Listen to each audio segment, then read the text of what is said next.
Welcome back to the Pixelists Podcast, my friends, the podcast about all the nerdy things we love and enjoy. As always, we're your hosts. That's Blake. I'm Will. And today we're here to talk a little Wizard, Witch, and the Wild One. A little Worlds Beyond number for you.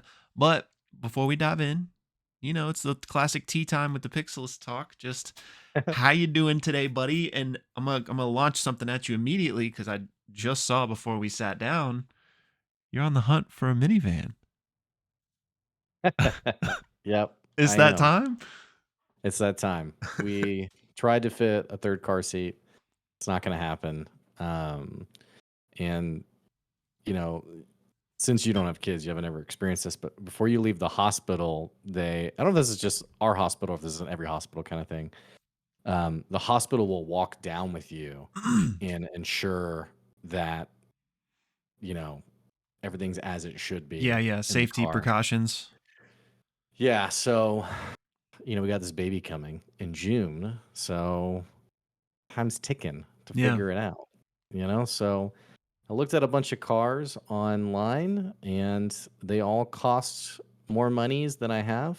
So, Well, and they're probably going to get more expensive here soon, huh? Yeah, thank you for that. Well, I just meant because of the tariffs and everything. The good news is the economy is booming, and everything's gonna work out. So, yeah. So I never really liked minivans, but I guess like the alternative is like a big honking SUV, which is more expensive, and we don't really like those anyway. So yeah, looking for a minivan. So you guys keep your eyes peeled if you know of one. So you never know. Like maybe just somebody in the Pixels community is trying to sell their minivan for some reason. Maybe they're just like, I've been waiting for the sign right. who to give my minivan to, and it's this random YouTuber. So you never know. What's funny, as I was having coffee with a friend, a guy I don't really know him too well, and he knows we have this channel, and he said something like, he was like, yeah, so like what's it like earning an income doing YouTube? And I was like, oh no, we don't make any money doing YouTube. You have the wrong idea, Goodman. Yeah, we just do this because we enjoy it, but we do not make any money doing it. So anyway, I don't know why that ended like so. Felt kind of cynical or something. Well, see you guys later. More just meant to be like a funny story, but instead it was just like quiet silence. One day we'll do a Patreon. I know we will do a Patreon at some point. We just haven't done it. Speaking personally, you and I haven't talked about it in a long time. Speaking personally, I've always kind of felt, and maybe my feelings will change, but I've always kind of felt like with a Patreon, you should give something in exchange for someone subscribing, I guess. Yeah. Oops. And we don't really. It's just us here. We don't have any perks. So, but I don't know. Maybe we'll put on like the marketing mindset at some point and figure this thing out. We'll see. Yeah. You never know. But yeah, actually, I've seen some of the newer minivans. They're kind of legit. Yeah, I'm sure like it's one of those things like once I drive it, I'm like, oh, this is cool. I like they this. got, I mean, especially like with the little ones, like, yeah, just making all that easy. I used to be, I was never one of those dudes that's like, I'll never drive a minivan. But like, now I could see myself actually like being excited about one, which I definitely wouldn't have been that way. I'll tell you what, man, whenever I get one, you're welcome anytime to swing by and don't tempt me with a good time. You cool if I just borrow? I'm just going to take this for a few days. Little joyride. It's like your Xbox from college. We had a roommate. Will had an Xbox in his room. This little lore drop for the listeners. Will had an Xbox in his room, and we had a roommate who just would like go in and did he play Halo or? Yeah, he was obsessed with Halo. Yeah, so he would just like, we'd like come home and he'd be in Will's room just playing Halo, and like I feel like I have this memory of you being like, hey man, I got a headache. I think I'm gonna take a nap. And he's like, oh man, yeah, well, I'm just gonna keep playing if that's cool. Like something like that. And I feel like there was like, yeah. Go ahead. I was gonna say, I think you told me this, like one time I wasn't there And you said he was like trying to take my Xbox out of my room and put it in his room or something. Yeah, there was one time he was like, "Hey, I'm just gonna take his Xbox just for a little bit," and I was like, I don't think he wants you to." He's like, "Yeah, that's cool, man. I'm just gonna take it." It's like, don't take his Xbox. And then he was like already like walking out the door. He's like, "Yeah, man, I got it." So, Bro, Right. I just had okay, actually, if I remember, I'll talk to you about this after because I don't know if I should say it. It's nothing bad. But just remind me about this. Today's climate, that's just people's minds fill that Yeah, fill the it's nothing void. like that either. Like nothing Yeah, cancel worthy. It's just personal yeah, information about somebody else that I yeah, yeah. Okay, probably shouldn't blast into the ether. But anyways, yeah, okay. but yeah, Well, we're dilly dallying here. We actually need to be a bit quicker with this one today. So let's just go ahead yeah. and get into it. Well, But and thank you, my go ahead. friend, for soloing the last episode. Oh yeah, no It's been worries. a very busy season, and anyway, so I appreciate that, and Yeah, sorry for those of you who didn't get to enjoy my presence. So, yeah, Jeremy, it was all good. But yeah, no, but no, I'm glad to have you Jeremy was back. there. Uh, awkward. No, it was we missed you, but I'm glad we were able to do this today. It does need to be a bit of a shorter one, y'all, but we I don't mean this in a bad way at all. Not too much happened this episode, so I don't really feel like we're gonna be, Yeah, you know. I don't know, and it was a little over an hour, and we got confirmation that there's 8 left, I think, Yeah, beyond something this like one. that. Yeah, so for those of you that Um, didn't see, Taylor Moore, um, was it what do you call it? Blue skied? I wanted to Blue say skied it. tweeted, but he didn't tweet. Yeah. Anyway, that there were like 8 episodes remaining and that they're crazy, basically. Yeah, So and then just to add extra context to that, I messaged Taylor. I talked to Will about this, but for the listeners, I messaged Taylor and just said, "Hey, really excited."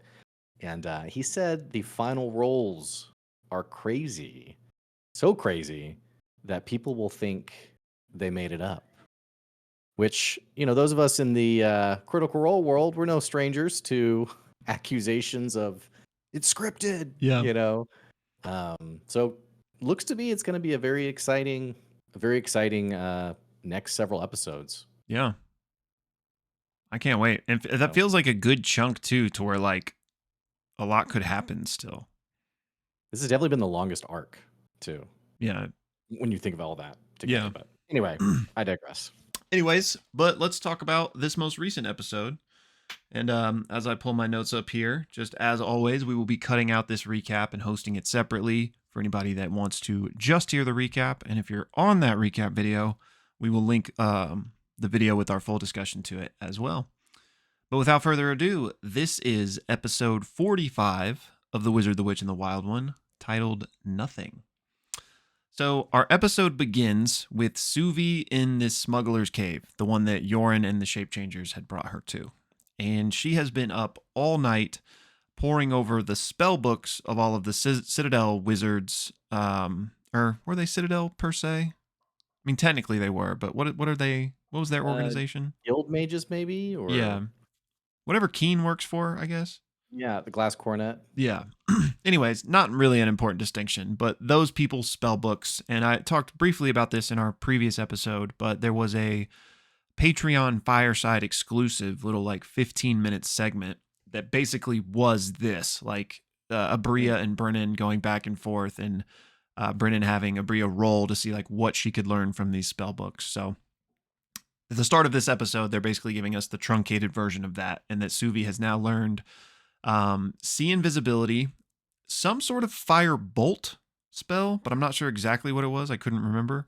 And then fireball, which she's not high enough level to cast yet, but she basically has it like prepared, I think is the language they used. And then she's halfway through counterspell, but didn't quite have enough time to get that one. And that's when Yoren and all the shape changers wake up. So Suvi did not sleep. And I don't think they explicitly addressed this, but I imagine she has a point of exhaustion now. Anyway, so they gather their things, basically set their plan to go try and rescue these Grenault children. But Suvi, before they leave, decides to leave behind her father's signet ring just in case that's being used to track her. And there's actually like this very beautiful, poignant moment of her leaving that behind. And then also saying that she like reskins all of her music magic to, instead of be like the glass aesthetic that it used to have, like her spells used to like have a glass aesthetic, they now have a mirrored aesthetic. And she also takes her staff, her citadel staff, and shatters it as is kind of this final like symbolic leaving that version of herself behind. But she does note that she like crunches up all the glass and put the sand basically and puts it in a vial to take with her. Then they go. They enter the water and head towards the town. One other thing though that happens during this time is Yoren does tell Suvi that her parents had a secret apartment in the citadel. So maybe there's something there in the future. We then cut to Ame and Ursulon, who are still in the basement of this butcher shop where they have just butchered Keen and company. And they're just gathering themselves in the immediate aftermath of that. Ame apologizes to both the Fox and the Ursulon for basically landing them in this situation. And Ursulon tells Ame what happened with Suvi, how she got basically captured. And he says, our best plan though is just gonna to continue with our mission, and hopefully Suvi can get out of what she's in and come meet us up at some point. So they're like, okay. Ame then grabs one of the dead wizard's spell books and uses it to like capture the remains of Vandal, Suvi's ink demon, because he got splatted during the fight. So that it's basically like a very flavored way of sparing the dying on Vandal, and he's basically contained within this spell book as he heals.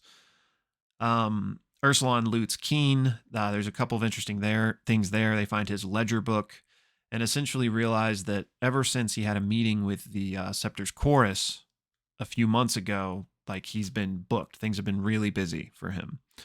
So at that point, they gather everything they need to, and then they head back up out of the basement, through the cheese shop, and back into the town, where they're going to be stealthy and just try to figure out their next move. Oh, well, one last detail.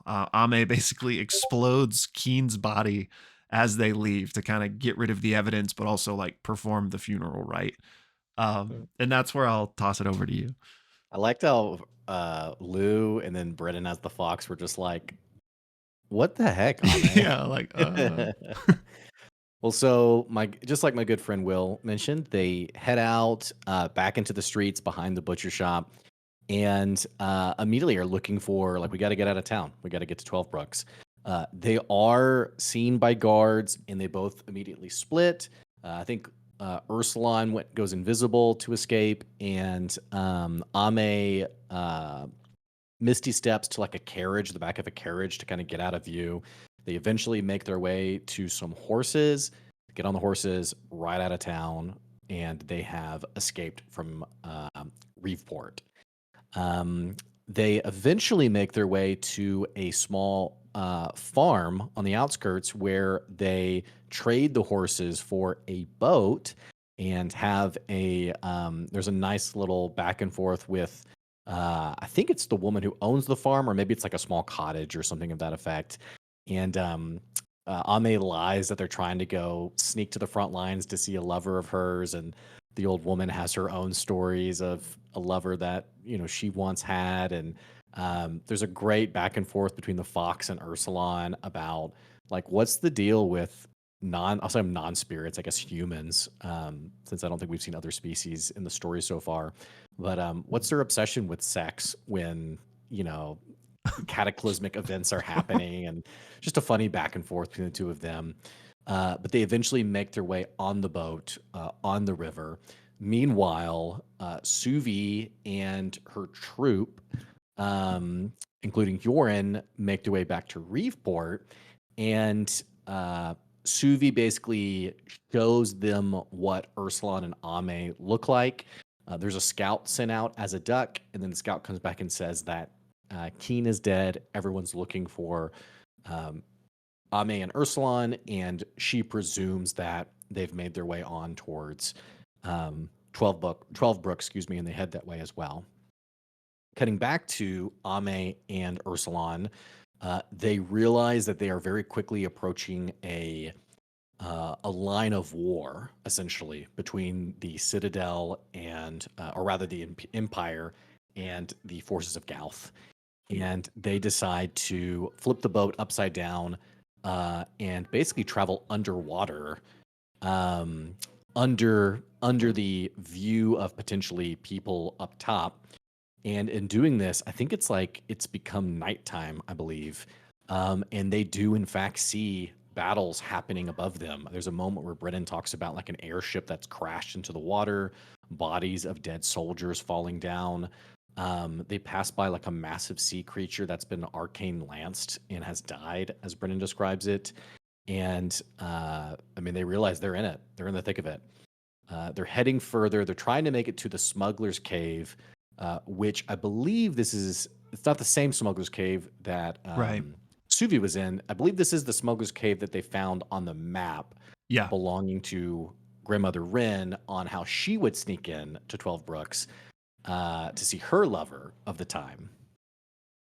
So they go farther in. There's a moment where they appear above the water to get kind of like the lay of the land. And Brennan describes, I think what he called like a hateful smudge of orange light, just like fires and chaos. And not only that, I think he also describes that the water itself is deeply poisoned and muddied from war.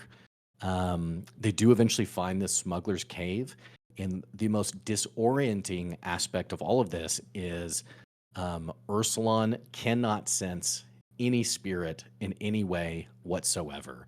It is totally devoid of all spirit life. And similar, Ame, who's always had a way of connecting with the spiritual world, she realizes that there's an amazing description of like a kid who grows up like in New York City and then spends the night out on the countryside, realizing that all these sounds and noises isn't just how life is, it was a characteristic of that context. And in the same way, Ame not hearing and sensing these spiritual things is suddenly deeply disturbed by just the echoing nothingness around them, which is just an incredible description of how much the Empire has sort of stripped this area of its spiritual presence. They do make their way into the cave, and not much longer after that, Suvi and Yoren and the troop show up as well. And that is where episode 45 ends. Nothing with the Wizard, the Witch, and the Wild One. And if you're watching just the recap, click the link to get our full thoughts on the episode. Pop. Bro, what is it? Nothing. What is that? Do you know what I'm talking about? What are you talking about? there's some movie or something where they go nothing. Nothing. Yeah, I can't place it though. Oh man, it's like right on the tip of my brain too. Nothing. Oh man. It's like that older actor. He's probably not even like alive anymore. But I feel like he was like a comedy or something. I feel like he was like a dad in movies when we were young. As a random thought I have about this, it might be completely wrong. I like how I typed in Google nothing quote. Yeah, that's gonna pull it up. Well, you know what's funny is there's another nothing quote that you and I can't place that we might have just made up. You know what I'm talking about? No. The nothing. Yeah, that one we can't place at all. I feel like I feel like that's from like our Cartoon Network days though. Of like watching. I feel like it was like a random scene from like Courage the Cowardly Dog or Powerpuff Girls or something.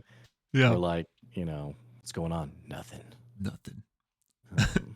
I bet the other one though, the nothing, I feel like that's like iconic. So maybe somebody in the comments will remember. Yeah, there's something there, but I can't remember. But cool episode though. I enjoyed it. Yeah, me too. It's got some good setup. Mm-hmm. And 8 episodes left. That's very meaty. There's more than I thought. Of potential. Yeah, that's like a whole arc. Yeah. Let me actually pull this up here. That's what I was gonna say. I mean, who knows what's gonna happen? But to me, that feels like there's like a mini arc after this Greneau rescue mission still. Yes, I think you're right. I think yeah, I think I'm assuming it's going to be like the fallout of we have essentially gotten Suvi's turning away Hmm. from um the empire. Yeah. Um and that seems to be fairly final in her mind. So there might be some fallout from that. Yeah. I mean, maybe with Steel even. Yeah. Um Feels like that. Not that that will be like a fully realized conflict, but it feels like mhm. absolutely there's something with Steel in these final episodes. So the previous arc was 10 episodes. Um, and we have, let's see, this one's been also 10 so far. This has been 10 Dang, episodes. so it'll be roughly 18, give or Yeah, take, I think that's right. depending on where And I think Taylor was counting from. the first arc I think was 15. I'm pretty certain 14 And was episodes. that the longest one? That was the longest one. Yeah. Dang. So this Yeah, will be the I'm longest one of very interested. 18 episodes. Wow. Um, yeah. Well, and it's good because the first like 7 or like the journey to Absinthe, I was like, man, like what's gonna shape out of this? Hmm. But I was kind of thinking of it on the timeline of we only have 8 to 10. So I was like, Yeah. how is this? Where's this all gonna end? Right, right. Now seeing that that was like a small third of the greater whole. Yeah. Um, I don't have much to comment on that other than just it helps for me make it more palatable. Not that it wasn't that it wasn't palatable. It just I don't know. I don't have a negative thought of it. I No, guess I was waiting impatiently for like how is this going to round out? And yeah. now that I know the full length, I'm like, oh yeah, that's like that was that part of this greater whole story. Yeah. I mean, honestly, that feels like a whole little mini arc. So that like this Yeah, arc will feel almost like a whole campaign in a way. yeah, Um, but yeah, I'm excited again because I thought we had like half that at best. yeah, So yeah. maybe this will even last us until campaign 4. I don't know. I haven't done the math on how There many was, weeks that would be. yeah, yeah. Like That's a 4 great months point. basically, right? And for the listeners, we're not talking about the next book. We're talking about Critical Role's campaign 4, which Right. Critical Role's on hiatus right now. Yeah, and I feel like I'm looking through Discord. I feel like there was like a message or a blue sky or something that to me made it seem like the next book is a long time away For for Wizards. this. Yeah. Yes. And when I say long, I don't mean like 6 months from I mean like years Yeah. was and this is like such a silly thing to say because I don't know where I first read something. I read something somewhere that made me think like, oh dang, this is gonna be Well, um I didn't go ahead. see I didn't see whatever you're potentially referring to, but that was just the original thought that I had. Because when did this start? Do you remember? Like when Well, I have the Spotify up, so let's see here. 45 Oh, episodes, dang man. almost 2 years. March 2nd, 2023. Wow. So they said they're doing another campaign next, which they've given no inclination that it will be like this, but I think that would be fair to assume that it could be Mhm. like similar to this, which would mean we'd have 2 years of this sci-fi campaign before potentially coming back. Yeah. So, I, I mean, So this is not yeah. to say that I might not love that sci-fi campaign, but it's very sad to think that it could be so long before we get to return to this. Yeah, I've never been like a big sci-fi guy in general. Like I have a player in one of my campaigns at the table who's like, "Yeah, whenever we get a break, maybe we can do like a Star Wars thing or something." And I was kind of just like, it just never. I don't have an issue with like, I don't have an issue with sci-fi. Yeah. It's never gripped me like high fantasy does. Mm, Which this isn't to say I'm not going to do that campaign. yeah. But you know, I don't have much to say other than that, I guess. That No, I might not, I guess. I get it. You know, So, I think I'm right there with you. It's nothing against it. It's just we yeah. love this thing. we we will miss this thing. Yeah. But It is such a great crew. Um, yeah, Aabria, Erika, Lou, and Brennan are such a great quafectra. quad pod. Quad pod. Thank you. Yeah, You were just like bail, just bail. Yeah, and they're an awesome group of four. And I feel like I want to say and the fox, but that's still Brennan. So I venture to guess it's going to be a really awesome campaign. But yeah, so I guess we'll see. yeah, But anyway, so we had Suvi, like I said, seems to be pretty deliberately turning away from the Empire. yeah, Even Yorn saying, likely the next time you're back at the Citadel, it'll be in chains. yeah. Um, how did you feel about all that? Did it feel right to you? Did it make sense to you? What's your reaction? It does. I think enough has happened to for that to feel right and make sense. But what I will say is I do think, and I think we maybe talked about this a little bit a few episodes ago when maybe Suvi like left that town and went to sleep with them in the stables, like kind Yeah, of signifying her turning her back on the Citadel. I was right. surprised at how what's the binary it was. Like it was just that moment, and now she's fully like I kind of Mhm. thought there would be more of like a waffling, if you will. Yeah, But that's not to say that I think because there's not like it's wrong or anything, obviously. yeah, But yeah, so I really love that's probably my favorite part of the episode, to be honest. The moment where Aabria kind of had that little flavor moment oh yeah, of leaving things behind. And to leave the ring, man, like dude, let's I go. wouldn't wanted to have done With I you. wouldn't done it. I couldn't have done it.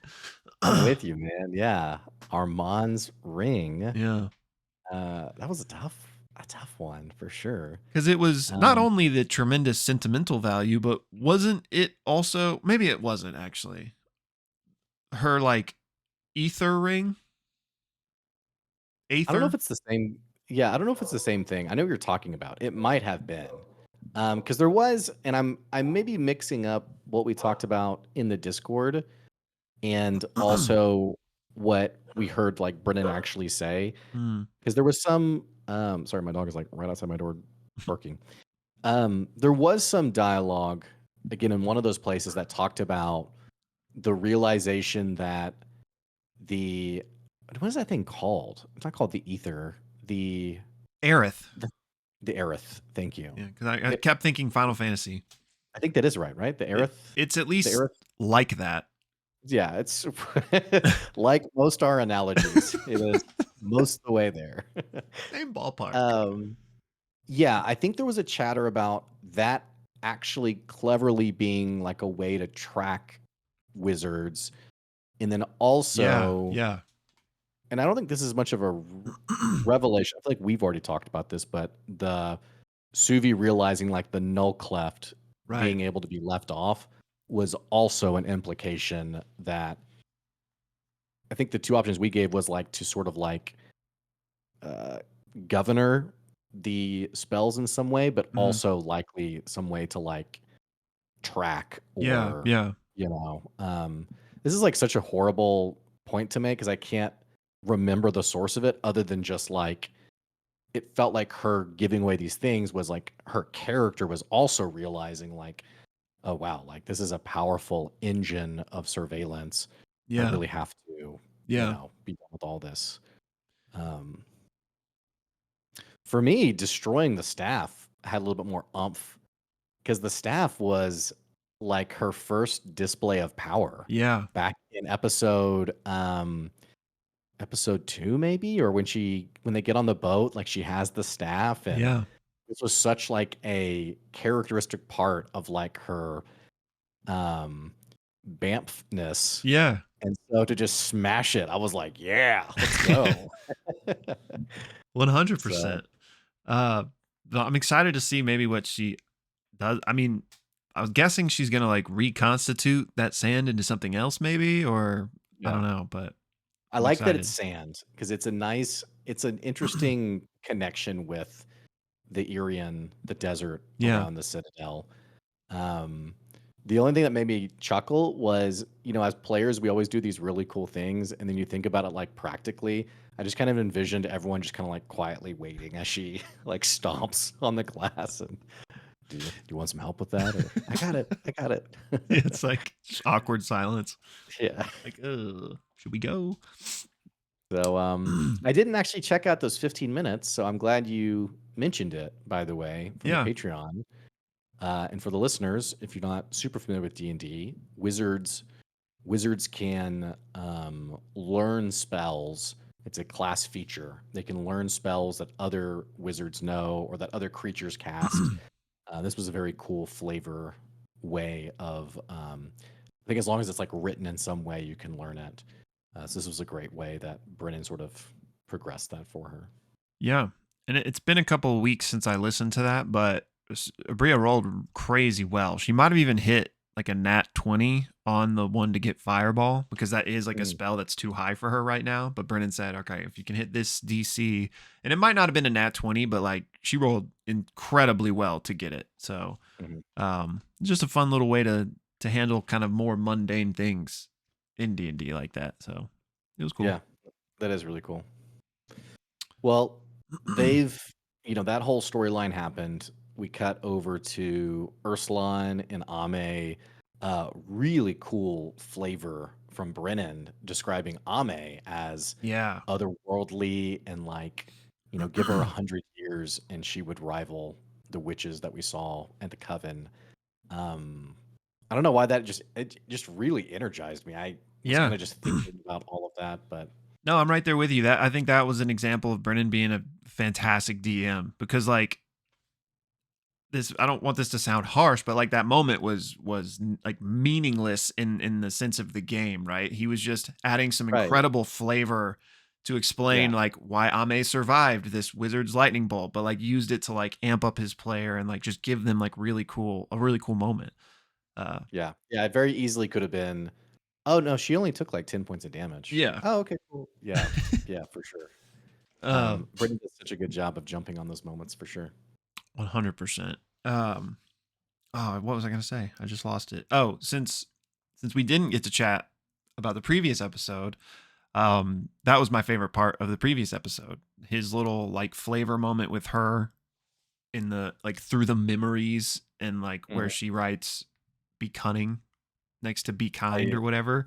I talked about it with Joy. That was one of my favorite moments in the entirety of the campaign. And this is like another like DM moment that I appreciated from him, is that like, and I can't even remember what she maybe said at first, but when he like prompts her to go write something and she writes something else. I can't remember what it was. But I don't remember, but yeah. For me as a DM, you don't want, like, I would be so torn in that moment to be like, oh, like that was their idea, like they wrote that, to just go with that. But that wasn't what Brennan was trying to evoke in that moment. And so I love that he just said that disappears, and in its place, like he still just, I don't want to call that railroading, because that's like comes with some negative connotations, not what I mean. But I just love that he did that. Like there was no, you got to know when it's okay to kind of step on the toes a little bit. Yeah, and coaching's the wrong word. You're not like coaching your player, and obviously Erika is an incredible player in her own right. Yeah. And doesn't need that, but like within the table, it was a very cool, like sometimes as the DM, you have to, I guess just saying the way you put it, like step on the toes a little bit or kind of invade their autonomy a little bit. And I don't know, like, if I was going to teach that to someone, I don't know how I would describe it outside of this example. And I also don't know how I would even evaluate. But the reason I talked about this to Joy, my wife, was I just loved, Ame is so easily, I think the implication there was just how easily endangered she was by her kindness, and almost like what we saw with the Coven of Elders, if she had, she kind of escaped through great fortune and luck. Yeah. It was really the best possible scenario. Right. And it kind of felt like Brennan saying like, "Hey, you're gonna have to." I was telling my wife, it just felt like such a smart way to be like, "Hey, you're gonna have to." I can't think of the word. Like, you're gonna have to be a little clever here because Yeah. your enemies are prowling. Like they're Yeah. looking to take you out. Yeah, insanely cool moment from Brennan. And like I said, one of my all-time favorite moments from the campaign as a whole. Yeah. I just loved it. So symbolic of she'll never be Rin. So yeah, she Mhm. needs to be kind, but she also has to be Mhm. cunning. That's right. Two very transformative moments for Ame and now Suvi back to back here. And Mhm. Ursulon's kind of in the middle of one as well. What do you think's going on with Ursulon? Because we've had him sort of disengaging physically, emotionally. There's a moment in this episode where Ame goes to hug him, Hmm. and Lou mentions like he allows the hug, but he doesn't hug back. Yeah. What's your take on all that? I don't know. That stood out to me though as well. Because he's got, I don't want to say beef with Suvi, but it at least makes a bit more sense there because now she's aligned with them, but up until this point, she's been representative of these horrible things. But Ame, I don't know why. I mean, maybe it's not targeted. It's more of just his mindset in the moment, not like directed at Ame necessarily. But I don't know. Yeah, it feels like he's just tired of Mm. not doing. I don't want to say what he wants because that sounds like selfish, but I think he's just tired of like not. I don't know how to put it really. Like Mhm.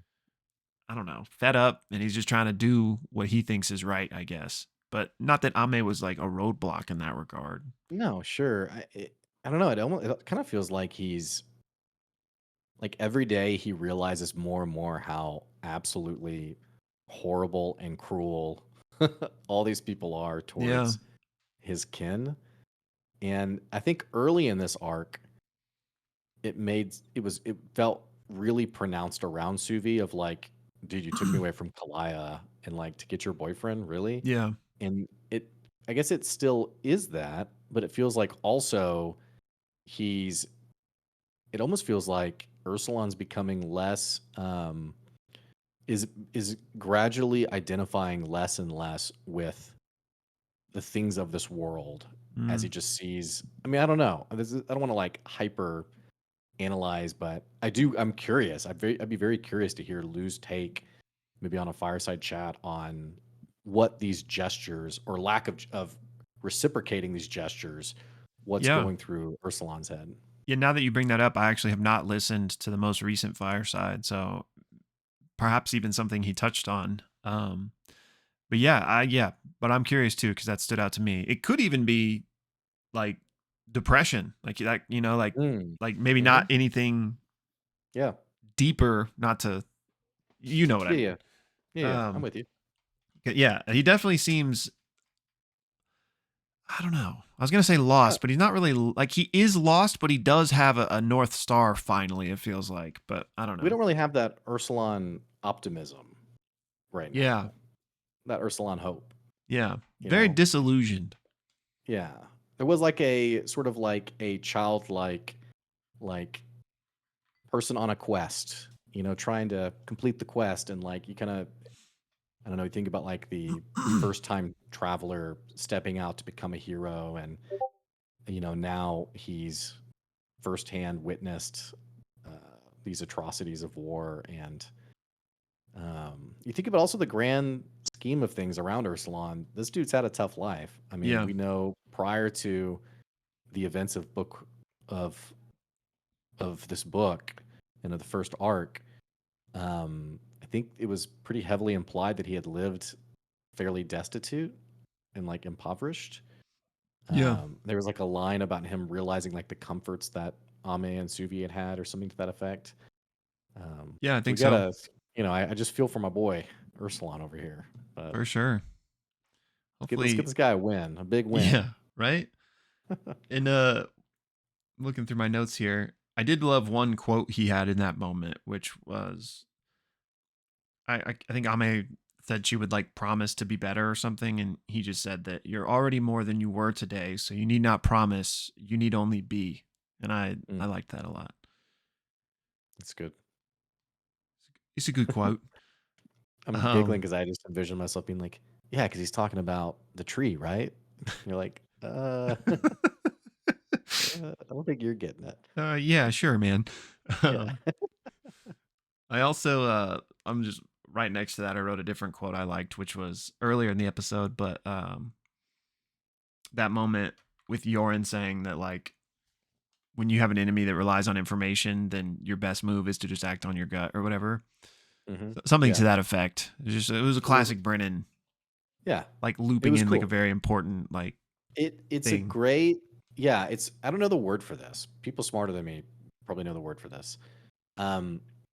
It's anti, it's like nonsense in that it doesn't make sense. Like it should not make sense because like you would, like making a good strategic decision you think would be based on information and data or Yeah. what have you, and yet as the way you were put it, it makes perfect sense. Right. I think the question was like, well, how do you know? And he was like, well, you just follow my gut, Yeah. basically. So that was a good line. And when he turned into the megalodon or whatever, Yeah. and I think Aabria says he- the yeah. Don, but she meant to say the Yeah. Meg. Yeah. Did you hear that Taylor? I think it was Taylor like laugh Yeah. in the background. Yeah. I did hear that. Yeah. I've been ever since he came on and told us that like, and not that was like an intentional moment targeted at him, but Yeah. he told us that like they try to get him to break. So that Yeah. cracked me up. At least I assume it was him. Yeah. I felt the same way for sure. Like you said, I mean, not much else happened. They Yeah. made it to this smuggler's cave. Brennan did a great job of basically communicating it's real bad here. It's so bad. I mean, they're behind enemy lines now, for lack of a better phrase. Yeah. I guess next stop, Town Square, City Hall. I don't know what it's called. but Yeah. rescue those kids. That would be my guess, and then maybe rescue the bullfrog after that, and that's the full arc. I don't know. Yeah, I guess. Yeah, well, I guess we'll find out exactly what has become of the bullfrog. Yeah, I mean, yeah, maybe it's too late Yeah. for him to be saved. But on that note, and on Taylor's note, I loved the use of silence in that sequence you were talking about, where Brennan was describing just like the absence of his presence there and how that felt in the world. It was a nice touch. And Yeah, it reminded me of the argument party back in the Witches Coven arc. yes, Where the three of them were really Ami and Suvi were arguing, and it was also like totally silent background. I kind of wish there was a video of that too. That was acted so well. Yes. In retrospect. We need the BTS immediately. Yeah. And then the only other thing I have in my notes is I'm just gonna see if you were aligned with me on this. The why do I want to say Lester? That is not his name. Keen. I don't know where Lester came from. The wizard Lester. His ledger. Okay, that's probably where it came from. Yeah. Ledger. Yeah. Uh-huh. The They're meeting both- with they're the both elves. Yeah. the meeting with the Scepter's Chorus or whatever. Which What is I took from that was that's the they guild. were sorry, what? I was saying, yeah, that's the guild. They were from- distributing perhaps the knowledge about Naram and how they've learned to subjugate a great spirit, and that's why things have just kicked off and why he's been so busy. Was that your takeaway too? Yep. Okay. Not just information, I think also distributed key items of Yeah. importance for that. And we know of some of those being captured by the Antivalist and eventually making its way to the Coven of Witches. Right. Yeah, I mean, how conniving this empire is. Yeah, I mean, definitely the same implication I got. Just absolutely. And for the listeners, the Scepter's Chorus is the guild of mages in Port Talon, where what was the guy's name? Yeah, it was just Moro. Moro. Yeah, I think that's right. Who Moro had been the leader of, and who Steele, interestingly enough, implied or outright said was like a rogue wizard with like a rogue little bastion of casters. Steele, it's not looking good for Yeah, you. I was gonna bring that Another up. lie. Yeah, like I mean, yeah, I mean no. we don't need to get into this because we've done it 7 times, but could she at all have been in the dark, compartmentalized, and truly thought that? Or like she's like, we've talked about like the gray area with how Steele's been operating, but if she like knew that and was just lying through the teeth to Suvi, like messed up, I also would be comfortable, again, without belaboring this dialogue yet again. I would also be comfortable. What's it called when like you tell like a lie to yourself, but like you cognitive dissonance? Yeah. Is that right? Like you try to make Yeah. most. I think like if she's truly the sword of the Citadel, like a strategic mastermind. Because the reason I say if is perhaps she thinks she's that, and they've sort of placated her by putting her in that position, and maybe they really are doing all these things behind her without her knowledge. It's certainly possible. But I do wonder if she is in the know, she's aware that the Citadel and the Imperium as a whole is a massive propaganda engine. And I wonder if she has somehow, like, if she's just every day for her is cognitive dissonance of just like, oh, yeah, well, I need to tell this lie to Suvi to protect her. Yeah. But like, while also not realizing the logical fallacies of her own reasoning. Yeah, I like wonder if she's trying to in the thick juggle of it. like all the plates Yeah. and just yeah. Yeah, and I know I'm oversimplifying it, but I could see a situation where it is so highly complex in her mind that she doesn't see like the very simple B line, which Yeah. is, the Empire's evil.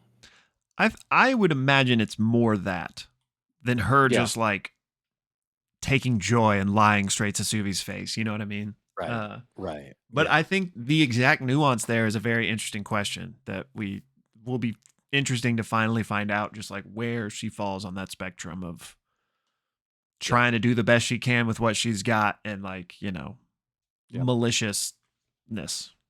Yeah. But yeah, that was pretty much the only other thing I wanted to make sure I picked up the right thing from that information from the ledger. Yeah.